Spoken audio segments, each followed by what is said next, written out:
Hello everyone, in this video I am going to show you how you can add logo behind person in CapCut PC easily. Alright, I have added one photo here and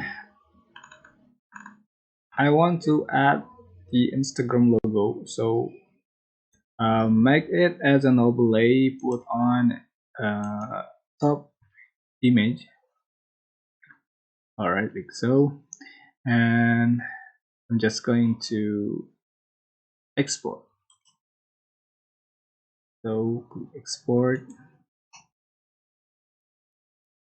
Alright, and after done, you can import that's created.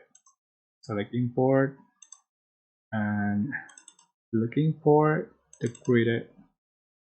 Here's click open and drag to the track and then add the original photo as an overlay like so.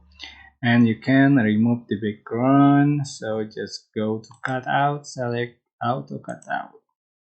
Here we go, this is the final effect you'll have on your video. I hope this tutorial was helpful for you guys. Don't forget to like, comment, share, also subscribe. So thank you so much for watching.